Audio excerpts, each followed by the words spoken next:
¿Alguna vez usted ha tomado alguna decisión insensata? ¿Usted ha tomado alguna vez en su vida una mala decisión? ¿O solamente he sido yo el que he tomado malas decisiones? Hemos tomado malas decisiones. Creo que el 100% de las personas, y no solamente de las personas que no son cristianas, aún de las personas que son cristianas, tendemos a cometer malas decisiones, y son decisiones de insensatez. Creo que estamos a veces muy marcados por esta carne, en la medida en que nosotros actuamos bajo la influencia de nuestra propia carne y bajo la influencia del mundo y bajo la influencia de Satanás. Si usted puede entender, en algún momento el apóstol Pedro, siendo uno de los hombres más importantes de la historia del evangelio, quiso estorbarle el camino al Señor, y el Señor no lo trató como Pedro, sino le dijo: apártate de mí, Satanás, porque me eres tropiezo. Así que usted no puede decir: a mí jamás me ha influenciado Satanás. Quiero decirle que todos los días usted recibe dardos del enemigo constantemente para tomar malas decisiones. Buenas y malas decisiones ocurren en su vida, pero las malas decisiones son influenciadas por Satanás. Todo el tiempo hay una información constante martillando en su cabeza, diciendo qué es lo que debe hacer.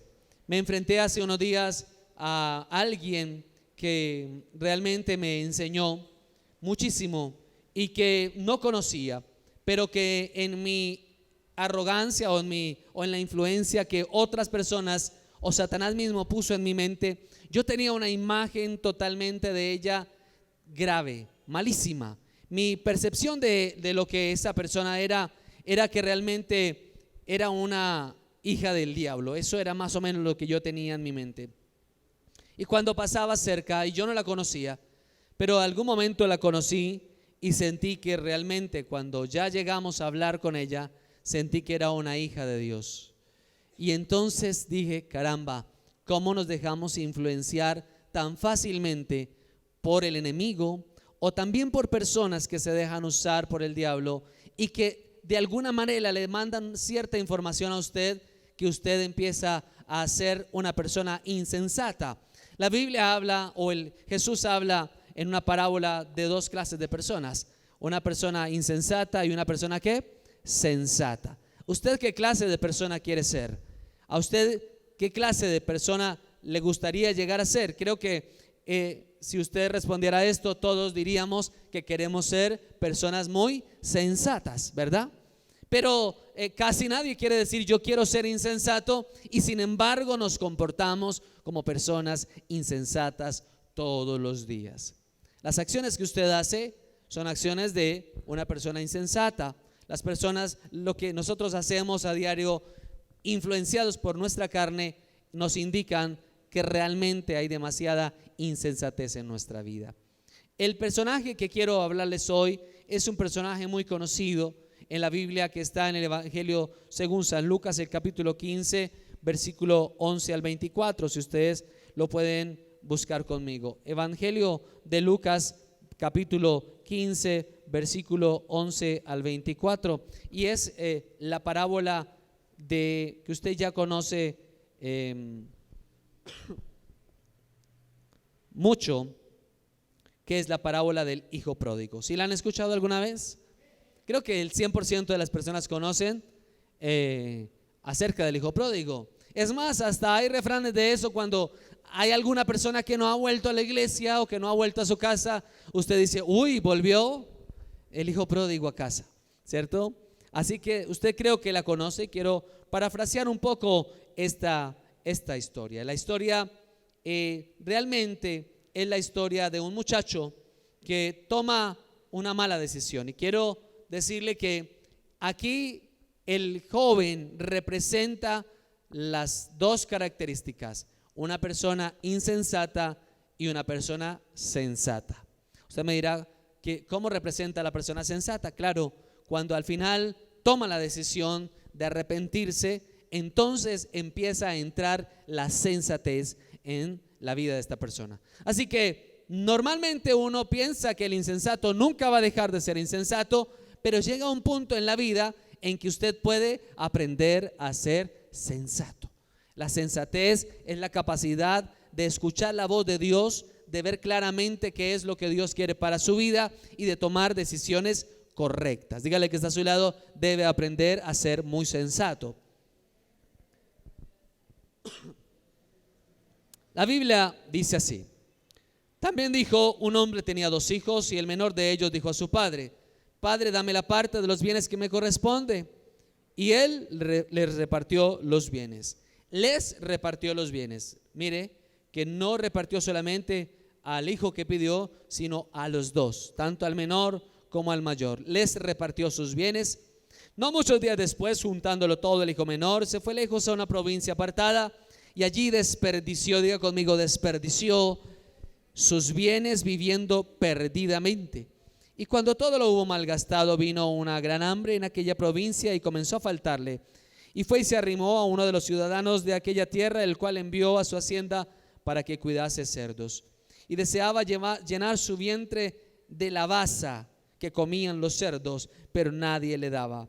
Y volviéndose en sí dijo: caramba, ¿cuántos jornaleros en casa de mi padre tienen abundancia de pan y yo aquí perezco de hambre? Por tanto me levantaré, iré a mi padre y le diré: Padre, he pecado contra el cielo y contra ti, y ya no soy digno de ser llamado tu hijo, hazme como a uno de tus jornaleros. Hasta ahí vamos a dejarlo. Esta característica de este hombre, que les digo que es un hombre que representa los 2 tipos de personas, la persona sensata y la persona insensata, solo que lo hace en 2 tiempos diferentes. Uno, normalmente la insensatez empieza cuando usted es una persona inmadura, cuando usted es una persona que todavía no tiene la clara visión de lo que puede hacer en su vida. Les decía en una predicación anterior que probablemente hay muchas personas de 50, 40, 30 o 60 años que todavía se sienten y viven como adolescentes en una inmadurez que nunca pudieron avanzar. Siguen siendo rebeldes, se estancaron en esa soberbia, se estancaron en esa rebeldía que sencillamente no quieren avanzar y por tanto siguen tomando decisiones erróneas, decisiones de insensatez. Por eso, desgraciadamente, hay personas que aún después de cometer el error todavía están buscando culpables en otros, todavía culpan a otras personas por sus desgracias. Nunca han desarrollado la madurez, nunca han salido de ese lugar, porque la Biblia dice que tienen una mente cauterizada, una mente reprobada. Diga conmigo, mente reprobada. ¿Qué es una mente reprobada? ¿Saben qué es una mente reprobada? ¿Qué es una mente reprobada? ¿Una qué? Una mente que no es aprobada. Esa es reprobada. Si usted, hablando pedagógicamente, estudiantes aprueban o reprueban, ¿verdad? Esta mente reprobada es la que todavía no ha sido aprobada por Dios, que no tiene la capacidad de resolver una situación.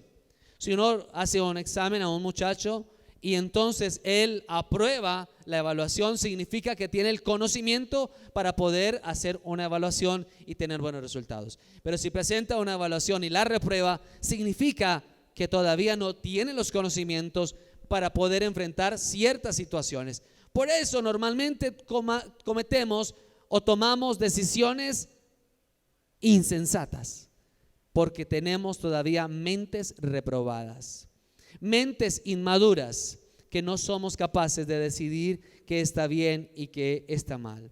Así que si usted logra notar que en el caso de la insensatez, primero ocurre la insensatez y luego va la sensatez. Así que si usted ha sido insensato alguna vez en la vida, por favor procure ahora encontrar la sensatez y empezar a entrar en esa madurez espiritual. Es muy sencillo a veces criticar a este joven, pero si usted puede pasar un momento a la historia, ir allá a esos tiempos. A veces uno critica mucho la historia del muchacho. ¿Por qué cometió esa estúpida decisión? por qué tomó esa mala decisión. Pero quiero decirle que usted y yo nos enfrentamos todos los días a lo mismo. Esa realidad no ha cambiado y aparentemente aparecen oportunidades en nuestra vida que no se pueden desperdiciar. ¿Por qué el muchacho tomó la decisión de irse y tomar lo que tenía simplemente porque quería hacer lo que le daba la gana? ¿Sí? ¿Alguna vez usted ha querido hacer lo que le da la gana? Creo que todos hemos querido hacer lo que nos da la gana. Es más, no nos importa lo que piense nuestra familia, lo que piensen nuestros padres, lo que piense nuestra esposa, nuestros hijos, nuestros hermanos. No hacemos las cosas como nos da la gana. Esa es la libertad que el enemigo quiere pretender poner en su cabeza y decir: usted es libre, haga lo que quiera. Pero sin embargo usted está siendo un esclavo del pecado. Por eso hay que tener cuidado, porque sencillamente el enemigo quiere hacerle creer a usted que es libre para hacer lo que le da la gana y entonces ya no tener ninguna responsabilidad. Conozco un lugar donde hay unos muchachos que son, bueno, no sé si están estudiando o no están estudiando, pero cuando uno pasa cerca de ese apartamento, ya del apartamento sale un olor a mugre, a sudor y a marihuana mezclados, que ya es insoportable el olor. Y en varias ocasiones he conocido a alguien que emanan esos olores. No sé si usted conoce a alguien que emana ese olor a mugre, a sucio, a grasa, a puerco, que uno dice: pero ¿por qué no toma como la decisión de ir a bañarse, de ir a asear su casa? Y es ya, viven cerca de nosotros, pero ya más o menos a 3 o 4 metros de llegar uno cerca de la puerta, empieza a salir el olor de ese lugar. Y uno ve salir muchachos que quieren hacer lo que les da la gana. Es decir, ellos quieren vivir en esa libertad, en esa expresión de su libertad como quieren. Así que empiezan a oler demasiado a feo. Y a mí me preocupa, estaba pensando en que realmente hay personas que literalmente, hablando en la vida espiritual, ya huelen de esa manera. Están oliendo a mugre. No sé cómo huele usted, no sé cómo está oliendo su vida, qué está emanando a otros, pero esto es importante entenderlo. Saben que algunos quieren vivir fuera de responsabilidades, por eso mucha gente sueña con ganarse la lotería. Muchos sueñan con ganarse la lotería porque dicen: ahora sí, para vivir tranquilamente y no hacer nada. Y yo me explico, pero pues si no están haciendo nada ahorita, pues ¿qué necesidad tienen de ganarse la lotería? Si van a hacer lo mismo, están viviendo en lo mismo, en una tranquilidad, en una especie de letargo y de pereza donde realmente no avanza. Ahora, yo quiero que entiendan lo siguiente. La prédica de hoy se trata de 4 oportunidades valiosas. Dígale que está a su lado: 4 oportunidades valiosas. Cuando usted comete un error, cuando el enemigo lo lleva a un lugar y lo somete a esclavitud, cuando usted ha tomado una mala decisión, y yo le decía ahora que el Señor me decía que oráramos para que nos muestre cuáles son esas cosas ocultas que no le han permitido a usted avanzar, que solamente usted sabe probablemente, o aún ni siquiera usted lo ha podido notar. No sé si en algún momento alguien le ha dicho a usted: es que usted es demasiado soberbio, y usted dice: yo no soy soberbio para nada. Pero sin embargo, eso es lo que usted refleja. Si usted no se ha dado cuenta, dígale al Señor: por favor, quiero que me muestre qué es lo que está pasando dentro de mí. Porque hay oportunidades, cuando usted comete un error, tiene oportunidades para poder mejorar su vida. Ahora, este muchacho cae en la peor etapa del ser humano, en la decadencia más grande, y que en nuestros tiempos pudiéramos decirle que fue y cayó como una persona de la calle, viviendo en la calle. Usted conoce a los que viven en la calle, ¿verdad? ¿Cómo es su físico? ¿Cómo están ellos? Sucios, ¿qué más? Flacos, ¿cierto? huelen a feo, no tienen comida, están enfermos, tienen frío, tienen calor, son golpeados. Esa es la decadencia humana. Ahí llegó el hijo pródigo, al nivel más bajo de lo que puede llegar el ser humano y en lo que hoy muchos conocen como desechables. ¿Alguna vez has escuchado esa palabra fea? Desechables. Y ya aún hasta desde el punto de vista cristiano, uno ve las personas y no se preocupa. Pero quiero darles una noticia. Hace días pasó, Alex, una noticia que ocurrió con un muchacho que desde que estábamos en la otra iglesia se parqueaba al frente, se sentaba en una silla y luego se pasó para el Rond-Point del Vergel y allí estuvo todo el tiempo durmiendo, comiendo. Y Milton y yo también estuvimos ahí varias veces. Milton estuvo compartiendo con él. Alguna vez yo me quité mi camiseta cuando estaba lloviendo y se la puse porque estaba haciendo mucho frío, pero ahora resulta que salió que fue rehabilitado y está con su familia y está totalmente diferente. Yo no sé si ustedes se alegran por eso, pero muchas veces oramos por Yair. Si usted va a aplaudir, aplauda al Señor. ¿Cómo usted ve la situación? Y aparecía la foto, afeitado, bien peluqueado, vestido con camisa, sonriendo y posando para una foto. Yo digo, caramba, esto realmente lo hace es el Señor. Pero si usted logra entender, lo que ocurre en el ser humano es totalmente igual en la vida espiritual. Usted empieza en una decadencia espiritual sin querer y sin darse cuenta, va cayendo poco a poco y al final empieza a apacentar cerdos y a querer comer la lavaza que el enemigo entonces le pone para que usted coma.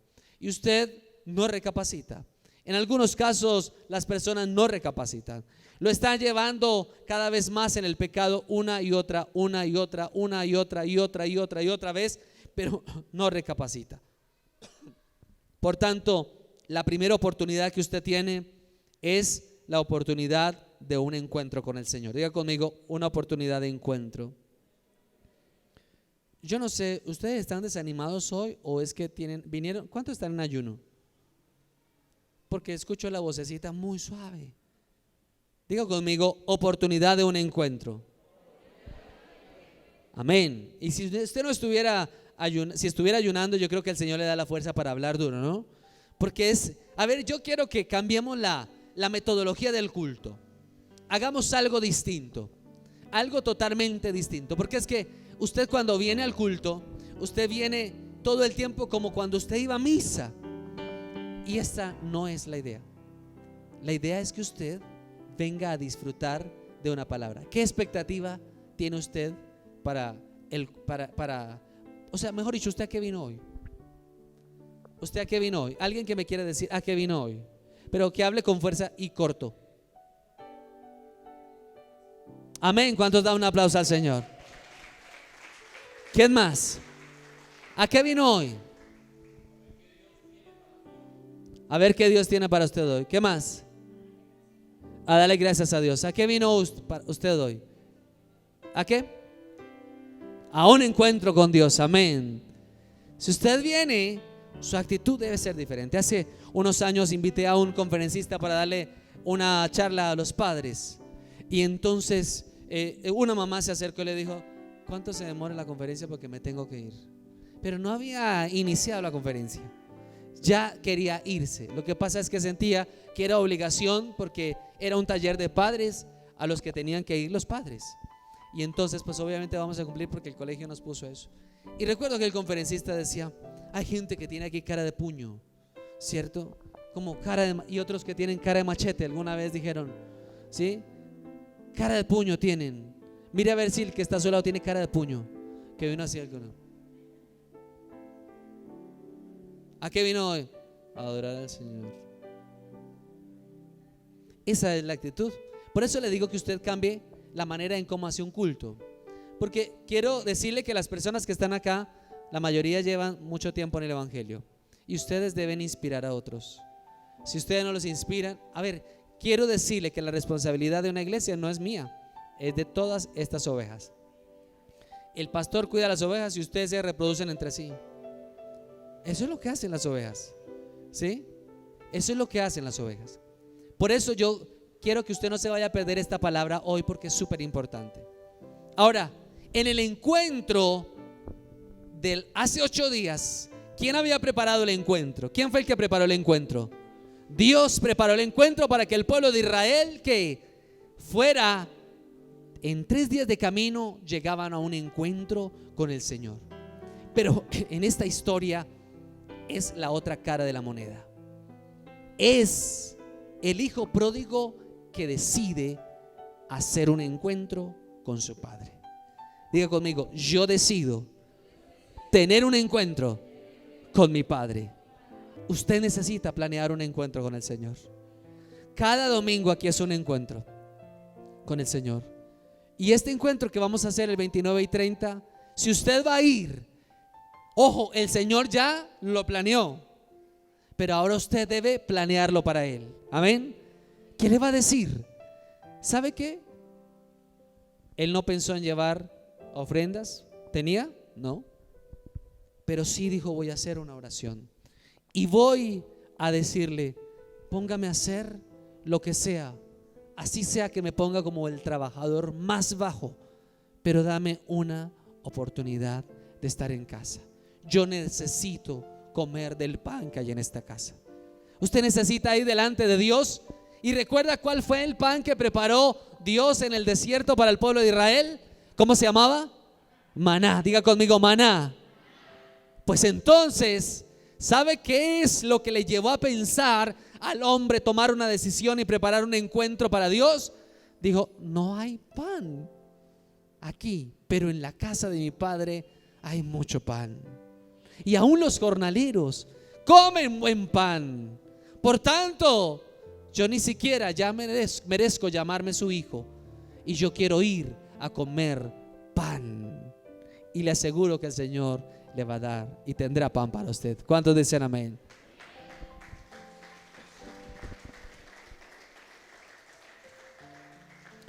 Eso de preparar el encuentro, cuando yo estaba leyendo y dije: Señor, realmente tú estás llevando estos mensajes a algo súper importante. Estos mensajes son de preencuentro. Y sabe, analizando la situación, decía: esto es de doble vía. Por eso dice la Biblia en Apocalipsis 3:20. ¿Quién se lo sabe? Diga conmigo: he aquí, yo estoy a la puerta y llamo. Si alguno oye mi voz y abre la puerta, entraré a él, cenaré con él y él conmigo. Eso es un encuentro. Él golpea la puerta, pero usted toma la decisión de abrirla o no abrirla. Usted planea o no planea.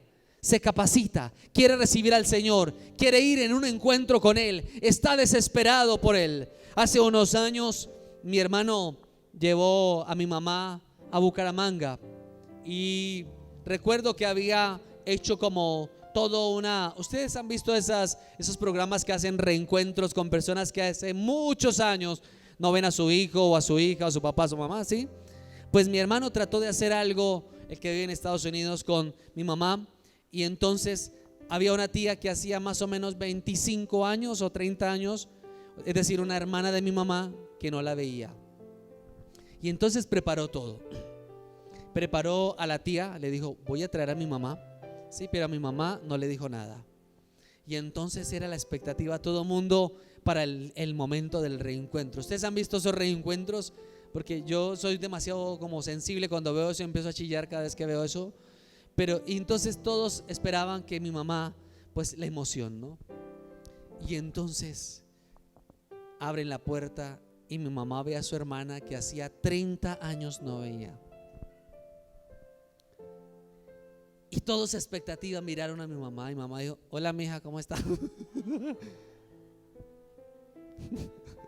Esa fue la expresión de mi mamá. Hola mija, ¿cómo está? Usted no le entra ni pico ni picadera, ¿no?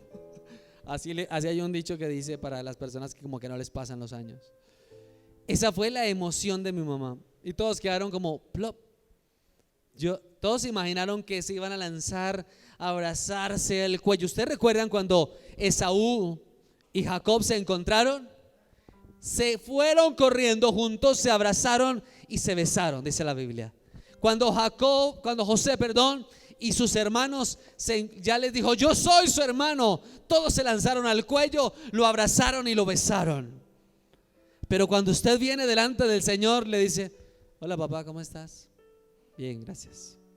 Esa es más o menos la actitud que uno ve en la iglesia. Fíjese que todos anhelan predicar, muchas personas anhelan predicar acá, y cuando están aquí parados dicen: no es fácil, porque cuando usted ve la gente sonriente, o cuando usted ve la gente así, o cuando otros Morfeo los visita, entonces pues uno dice: no es tan fácil.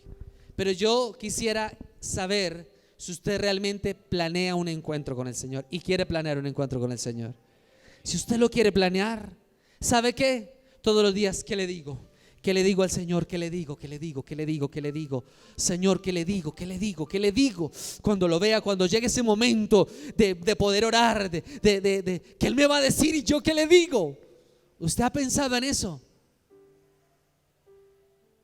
Porque si usted no lo piensa, pues sencillamente, realmente, yo creo que entra una frustración en el Señor. No sé si Él se frustró o no, pero cuando nos ve a nosotros y nos ve de esa manera, en ese comportamiento, yo digo: caramba, Dios, ¿cuántas veces hemos desperdiciado ese encuentro? Así que, por favor, la primera oportunidad es que usted tiene la oportunidad de un encuentro. Prepare ese encuentro antes de ir. Prepare, ¿qué le va a decir al Señor? ¿Qué quiere solucionar? Y seguro el Señor traerá para su vida bendición. En segundo lugar, usted tiene una oportunidad de reconciliación. Diga conmigo: reconciliación. ¿Qué había pasado entre el padre y el hijo? Se había roto la relación porque este bendito rebelde se había ido y había dicho: yo me voy a hacer mi vida, en esta casa hay muchas reglas. Hace unos días les conté que unas familiares se tomaron la tarea de apadrinar a unos muchachos que eran huérfanos. Su madre es drogadicta y su padre no existe, y son 4. Uno de ellos todavía está perdido, pero lograron rescatar a 3, 2 de ellas niñas y uno de ellos un muchacho que entraron una vez al bienestar familiar, y ya cuando lo sacaron alzado porque ya no podía ni caminar de tanto medicamento que le habían dado, pero lo sacaron de allí. Lograron rehabilitarlo, lograron sacarlo adelante, le dieron un hogar, le dieron una casa, le dieron alimentación, le dieron estudio, le dieron trabajo para que pudiera ganar algo del dinero, y se sentía ya una persona en familia. Pero esa casa tenía unas reglas que cumplir, es decir, había que cumplir ciertas reglas. Un día el muchacho, hace poco, nos dolió en el corazón que después de 2 o 3 años, no recuerdo cuánto hacía que ya estaba con ellos, llegó y tomó la decisión y dijo: me voy porque en esta casa hay muchas reglas. Y se fue. Probablemente el muchacho está en la calle porque llamaron a todos los familiares y ninguno, son personas de escasos recursos, y todos dijeron: no lo vamos a recibir, no le vamos a dar posada. Entonces, ¿dónde está el muchacho? Y creo que esa es la actitud de muchos de los cristianos cuando venimos a Cristo a nuestro corazón, y hay cosas que hay que cambiar, pero decidimos decir: no, nos vamos, y el pecado hace que la relación con Dios se rompa y empieza a distanciarnos de Dios. El problema no es el pecado, el problema es lo que produce el pecado, que es un distanciamiento con Dios. Se había roto la relación entre el padre y el hijo. Aquel hijo pródigo ahora estaba viviendo como un indigente, y tal vez era vergüenza de su padre. La Biblia dice en Proverbios que el hijo necio es vergüenza ¿de quién? De su madre, ¿cierto? Y tal vez probablemente era vergüenza de su papá. Pero sin embargo el amor de papá nunca podía cambiar, porque esta representación del Padre es la representación de nuestro Padre Celestial. ¿Cuánto lo creen? Entonces hay una oportunidad. Él dice: por tanto me levantaré. Ahora, algunos tienen la intención y algunos lo planean, pero la otra cosa es ir a ejecutarlo. ¿Usted ha planeado algo alguna vez ha planeado lo que le va a decir a alguien y cuando llega a ese día no le dice nada de lo que planeó? ¿Sí le ha pasado? Porque a mí me ha pasado varias veces. Yo digo, es que le voy a decir esto y esto y esto y esto y esto y esto, y cuando lo encuentro, no, todo se perdió por una palabra que dijo y que como que desbarató todo el argumento que yo tenía, y entonces se acabó. Ahora, cuando usted planea decirle al Señor y venir ante su presencia, le pido por favor que usted lo haga de verdad. Usted levántese. Él dijo, por tanto me levantaré. ¿Se había levantado ya? No. Por tanto me levantaré. O sea, él estaba sentado frente a un cerdo, tal vez consintiendo las orejas al cerdo. Me levantaré y le diré, Padre, he pecado contra el cielo y contra ti, ya no soy digno de ser llamado tu hijo. Por tanto, hazme como a uno de sus jornaleros. ¿Sabe? Hay una firme determinación que usted tiene que tomar cuando decide levantarse. Porque si usted está postrado, recuerde, a veces usted no se da cuenta, pero hay algo oculto que lo mantiene esclavo. Pero es decisión de usted decir, Señor, yo necesito reconciliarme contigo, por tanto yo me levanto. Y dice la Biblia que este muchacho se levantó. Lo que dijo, lo hizo. Diga conmigo, lo que tengo que decir, lo voy a hacer.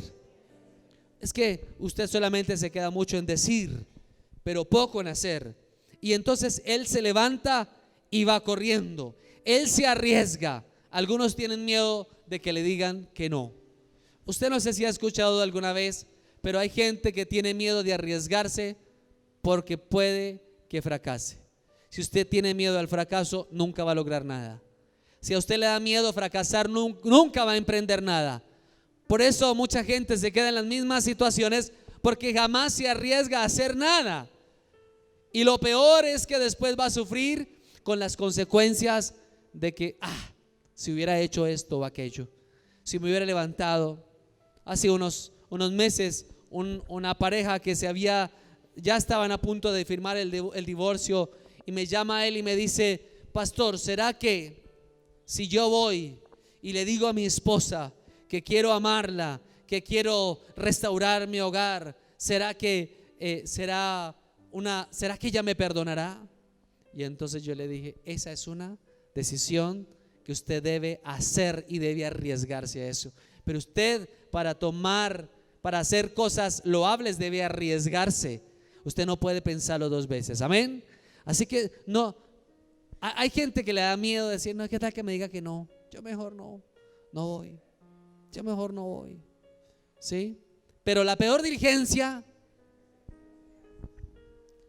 Así que este muchacho se levantó y dijo, yo voy a ir.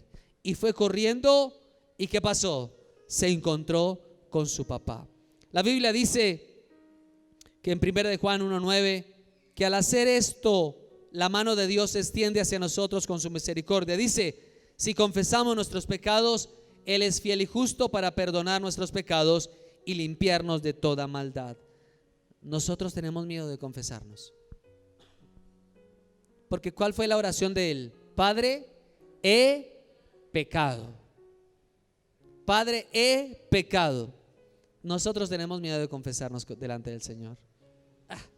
Es que me da miedo. Confiésele lo que usted hizo. Señor, metí la pata. Señor, me robé esto que no era mío. Señor, dije mentiras. Señor, caí en pecado, en fornicación. Caí en adulterio. Estoy viendo pornografía. Señor, robé acá. Señor, falsifiqué esto. Señor, hice trampa. Vaya y confiese sus pecados, porque Él es fiel y justo. Pero si se queda ahí, lo único que le espera a usted es apacentar cerdos. ¿A cuántos les gusta la comida de los cerdos?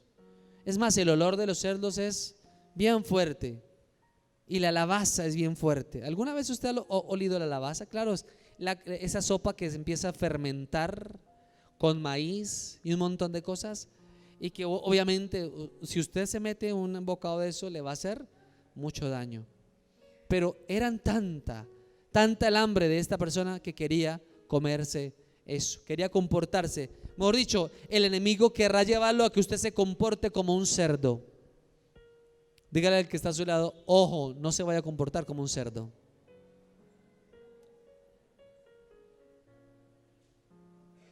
Dirán algunos, ¿será que tienen cara? Pero no se van a comportar como cerdos, por favor. Ahora, en tercer lugar, hay una oportunidad de regeneración. Diga conmigo, oportunidad de regeneración. ¿Ustedes saben qué es regenerar? No degenerar, sino regenerar.